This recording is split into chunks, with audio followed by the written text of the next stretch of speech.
Olá, eu sou a Simone Dutra, nós estamos aqui em mais uma entrevista da série Eleições 2022, uma coprodução do jornal O Timoneiro com o estúdio AT Play, democratizando ainda mais as eleições, levando para ti as informações dos candidatos para o próximo pleito, tucanoense e da região. Recebendo hoje aqui na redação Ivar Pavan, que é agricultor, sindicalista, filiado ao Partido dos Trabalhadores. Ele é natural de Erechim, tem 70 anos, tem 4 mandatos como deputado estadual, já foi presidente da Assembleia Legislativa do Rio Grande do Sul e secretário de Desenvolvimento Rural no governo do Tarso Genro. Seja muito bem-vindo, Ivar. Muito bom dia, Simone. É um prazer estar aqui com você, conversar contigo, conversar com as pessoas que nos acompanham e falarmos um pouco da pauta vigente, que são as eleições deste ano. Uma eleição da maior importância para o país inteiro, de modo especial para a maioria do povo brasileiro, que são os trabalhadores, que vivem esse momento difícil da sua vida, com seus salários congelados, com a falta de comida na mesa para muita gente, com a falta de políticas públicas em diferentes setores da sociedade, tais como o congelamento dos recursos da saúde, o congelamento dos recursos da educação, políticas públicas que precisam ser modificadas. Essa é a disputa que está em andamento no Rio Grande do Sul e no Brasil. E eu sou um dos militantes desse projeto do presidente Lula, do projeto do Edgar Preto, do projeto de Olívio Dutra, aqui em Canoas, um trabalho muito persistente e consistente com a nossa candidata a deputada federal, a Maria Eunice. Ivar, tu já tens uma trajetória, né? A gente leu aqui um pouquinho, né? Do teu 20 minutos é pouco tempo para tudo, mas trazendo um pouco para Canoas, né? Falando pro canoense, o que tu enxerga aqui em Canoas como algo urgente? O que tu enxerga aqui em Canoas como algo que tu poderia contribuir uma vez que reeleito, né, para a Assembleia Legislativa? Olha, a nossa luta, ela é uma luta, e de modo especial quando a gente é parlamentar, você tem políticas públicas que podem contribuir com todas as cidades. Canoas não é diferente. Eu tenho andado aqui nas ruas de Canoas, temos conversado com pessoas, e qual é o grande desafio para a cidade aqui? É a questão de resgate da dignidade das pessoas. Começa pela luta por ganho real no salário, e é um dos compromissos nosso enquanto militante da política e também do nosso candidato a presidente, do nosso candidato a governador.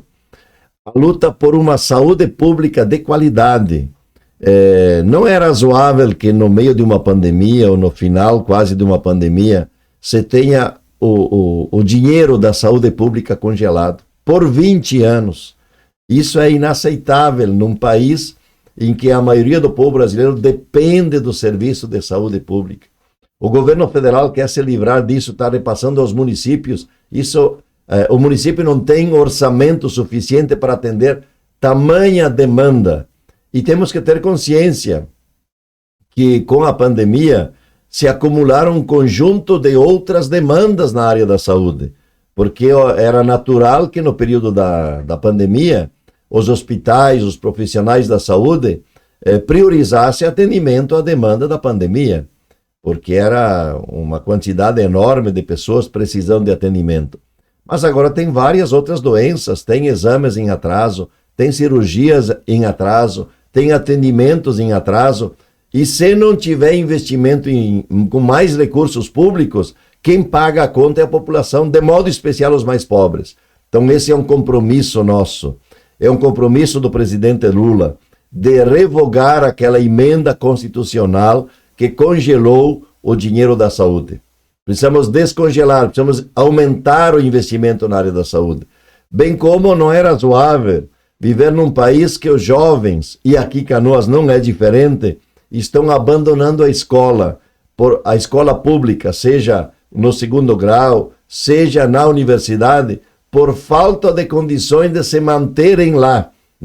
O ensino público é gratuito, mas muitas mães de famílias dizem: eu não tenho dinheiro para pagar a passagem dos meus filhos e até a universidade. E os jovens, filhos de trabalhadores e trabalhadoras humildes, têm que abandonar a universidade para ir para casa em busca de fazer bicos para arrumar comida. Isso deveria ser crime de um governo que faz isto quando se mora em um país, se vive em um país, que 62% dos jovens, se pudessem, sairiam do país. Isso é o símbolo do caos. E é contra isso que nós estamos lutando. É por isso que eu voltei a ser candidato, para ajudar a reconstruir a esperança, reconstruir oportunidades para os trabalhadores e trabalhadoras desse país que sonham com uma vida melhor, mas está sendo ceifado o sonho de milhões de jovens desse país. Precisamos retomar isso, esse é o desafio para Canoas, para o Rio Grande e para o Brasil. Ivar, no teu currículo nós temos aqui que tu és agricultor. Importante trazer isso para o debate, né, para as conversas, porque não é todo mundo que traz, né, principalmente o Partido dos Trabalhadores, talvez essa pauta, né, talvez tenha outros partidos que tragam mais essa bandeira, né, de atender esse certo nicho. Como tu pode contribuir, como que tu já contribuiu e como tu pode contribuir nessa área também? Olha, a agricultura familiar é quem produz a comida que vai para a mesa do cidadão. 70% dos alimentos vêm da pequena propriedade. E como as políticas públicas de produção de alimentos foram desconstituídas no Brasil e no Rio Grande do Sul, a nossa luta é para retomar as políticas. E o presidente Lula disse o seguinte: se eu for eleito presidente, o meu compromisso número 1 é garantir que todos os brasileiros possam ter comida na mesa 3 refeições por dia. Para garantir que 33 milhões de brasileiros que foi roubado o direito de ter comida na mesa, que eles possam voltar a ter o direito de uma mãe de família, ter os filhos que possam oferecer um prato de comida 3 vezes por dia, precisamos de um grande investimento na produção de alimentos nesse país, para não ter que importar comida de outros países para abastecer a mesa do povo brasileiro. Nós somos um país que vende comida para o mundo inteiro e, por falta de salário, por falta de um salário decente, 33 milhões de brasileiros perderam o direito de fazer uma refeição decente. A agricultura familiar está pronta para investir, para produzir a comida necessária nesse país. E quem não lembra, na época do governo Lula, nós tínhamos comida barata e salário decente para os trabalhadores poderem adquirir a comida. E nós saímos do mapa da fome. Quando congelaram o salário e destruíram as políticas públicas para produzir alimentos em abundância no nosso país, a fome voltou. Nós vamos resgatar isto. A agricultura vai produzir alimentos, o governo vai investir em crédito para a agricultura poder produzir, e o povo gaúcho, brasileiro e o povo de Canoas vai voltar ao tempo que, com o salário mínimo que tem, com o salário que recebe, vai comprar comida suficiente para que nenhuma mãe possa passar pela frustração de chegar na hora da refeição e não poder oferecer comida para os seus filhos. Isso nós vamos enfrentar, isso nós vamos vencer, e é por isso que eu estou nessa disputa. Candidato, uma vez que na Assembleia Legislativa, uma vez que eleito, quais são as tuas principais metas mais urgentes? A gente já falaste, né, de uma maneira geral, né, do panorama da ideia, né, das bandeiras que tu levanta, enfim, da tua plataforma de campanha, mas de forma mais pragmática, o que o eleitor, né, quem está nos ouvindo, deve esperar do senhor como um deputado estadual, uma vez que eleito lá na Assembleia? Eu, enquanto parlamentar, ao longo de toda a minha vida, tendo em vista que, como eu já tenho 4 mandatos e tenho alguma experiência nesta área, eu aprendi o seguinte: a melhor contribuição que um parlamentar pode dar é fortalecer a luta social para que os próprios trabalhadores, trabalhadoras, através das suas organizações, sejam os protagonistas das suas bandeiras de luta. Para aqueles que lutam por comida, eu vou ajudar a abrir as portas do governo para que eles próprios negociem, eu estarei junto, negociando com o governo as condições para que a comida chegue até a casa do cidadão. para os jovens que precisam de espaço para voltar à escola de aula, à escola, para as mães que têm os seus filhos que abandonaram a escola.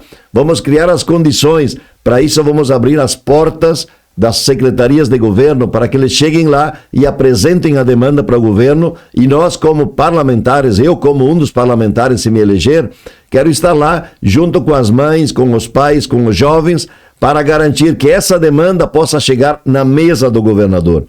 E da mesma forma, retomar a nossa famosa política de habitação. Muita gente não sabe a importância que tem, porque nasceram numa casa boa, nasceram numa casa confortável, mas só quem viveu de aluguel, quem viveu dependendo de favores para poder morar, sabe a importância que tem chegar no final do dia, depois do trabalho, e poder dizer, agora vou para a minha casa. E para garantir esse direito será uma das nossas bandeiras, garantir a retomada do programa Minha Casa Minha Vida, para que o trabalhador desse país possa ter o direito de ter um lugar para morar na sua casa. Nós fizemos isto no nosso governo, só Canoas, peguei um dado ontem, no nosso governo 16 mil famílias conquistaram o seu apartamento novo, a sua casinha nova, no programa Minha Casa Minha Vida. Agora foi abandonada essa política. Essa é uma política que gera direito à moradia e também gera trabalho, gera emprego. A construção civil é um espaço que gera muito trabalho, muita mão de obra, gera salário e gera o direito de morar. Então, educação, saúde. Eu sou um dos militantes que desde antes de 88 nós lutamos muito para a construção do SUS, o Sistema Único de Saúde, porque eu sou da época em que as pessoas pobres adoeciam e moriam em casa porque não tinham dinheiro para comprar, para pagar a conta no hospital. Em 88 conseguimos colocar na Constituição que saúde é um direito de todos e é um dever do Estado, poder público, município, Estado e União, garantir que tenhamos política pública para garantir a cada cidadão, a cada homem, a cada mulher, o direito de, quando estiver doente, poder ser atendido num hospital, num posto de saúde, e o Estado garantir o atendimento gratuito. Isso também, com o congelamento dos gastos da saúde, está começando a ficar difícil. Boa parte da população está perdendo esse direito. Então, são bandeiras de lutas que nós precisamos resgatar. Isso é lutar por democracia. Isso é lutar contra o fascismo, que não pensa a vida das pessoas, pensa apenas o lucro, pensa apenas o interesse de pouca gente, de quem já está bem. Se culpa a pandemia por conta da crise, mas quem congelou o salário, quem congelou o dinheiro da saúde, quem congelou o dinheiro da educação não foi a pandemia, foi o governo que está aí com a sua base parlamentar que está em Brasília. Por isso disse o presidente Lula, nunca foi tão importante como nesta eleição eleger o Lula, sim, mas eleger uma forte base parlamentar para fazer as mudanças que o povo precisa e que o governo quer fazer. Nunca foi tão importante termos um governo do Estado aqui, alinhado com o governo federal, por isso nós estamos trabalhando com Edgar Preto, o nosso candidato a governador, e eu quero estar junto com ele aqui na Assembleia Legislativa para ajudar a fazer as mudanças que o Rio Grande e o Brasil precisam. E nunca foi tão importante elegermos o Lívio Dutra, o nosso senador, o galo missioneiro, que o Rio Grande acha que tem uma dívida. Na eleição passada ao Senado, o Lívio era o candidato ao Senado, não se elegeu, e vimos o desastre que foi o voto dos senadores lá em Brasília, votando para fortalecer a concentração da riqueza na mão de poucos e a miséria na mão de muitos. Essa mudança é que nós estamos lutando para resgatar. Candidato, tu sendo de Erechim, né, e tendo e sendo um agricultor, tu percebe uma mudança nesse setor muito grande, tanto, claro, oriundo da pandemia, que obviamente, né, na tua opinião, não é o grande causador, né, da crise econômica que se enfrenta, ou que se enfrentou, enfim, mas que algo a se contar, né, é uma situação que imprevista. há um desafio maior para quem governar daqui para frente, né? Pós-pandemia e com uma economia instável. Mas nesse setor da agricultura, tu percebe que o pequeno produtor... Tu percebe que houve uma diferença no tratamento com essas pessoas? Que está mais deficitário esse setor? Muita diferença. Hoje, diríamos assim, nesse último período... A gente fala muito no agronegócio, né? Então, no grande produtor. Isso, no grande produtor ele ganhou muito dinheiro, porque houve uma desvalorização do real em relação ao dólar. Então, em reais...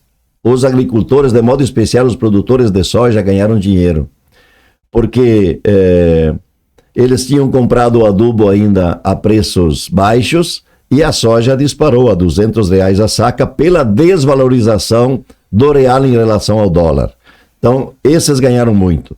Agora, nós, no nosso governo, tínhamos montado uma estratégia de fortalecer, nós não somos contra o agro, o nosso governo... Ele investiu muito, abriu crédito, tanto é que quando o Lula assumiu o governo nesse país, o Brasil produzia em torno de 80 milhões de toneladas de grãos.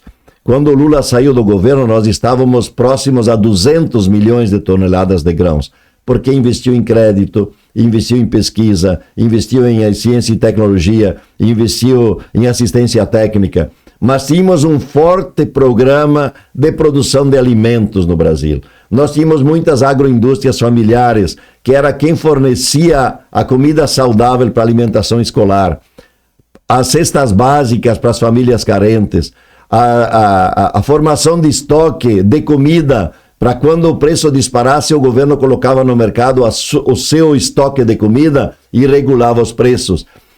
Isto tudo foi desmontado. A Conab não tem mais estoque. O crédito da agricultura familiar ainda permanece o Pronaf sem dinheiro no banco ou com muito pouco dinheiro no banco. Sobrou apenas o Proagro Mais, que é um seguro específico da agricultura familiar, mas com um juro estratosférico hoje para o agricultor. Encareceu muito a produção de alimentos das poucas políticas que sobraram. Mas a compra dos alimentos da agricultura familiar não existe mais. Só os municípios em alguns lugares estão salvando isto. Investimento de políticas para a produção de alimentos, para baratear a comida para o consumidor urbano, essa não existe mais. Então houve um desmonte não só do Ministério da Agricultura Familiar, que era o MDA, que foi fechado, mas fecharam as políticas de produção de alimentos.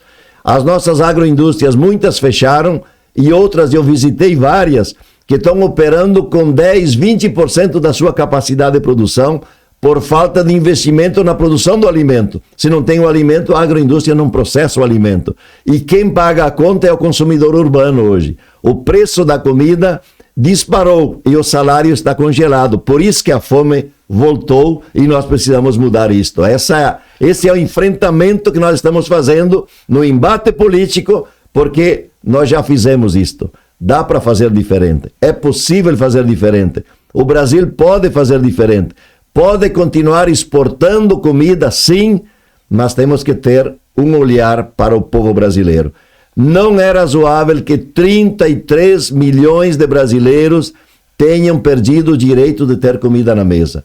Isso não é democracia, isso é fascismo. E nós vamos enfrentar o fascismo e vamos trazer a democracia de volta para o nosso país.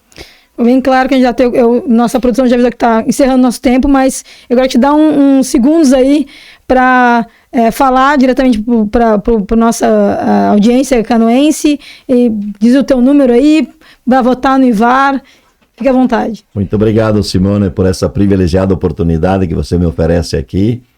Queria dizer que eu sou Ivar Pavan, o meu número de candidato é 13240.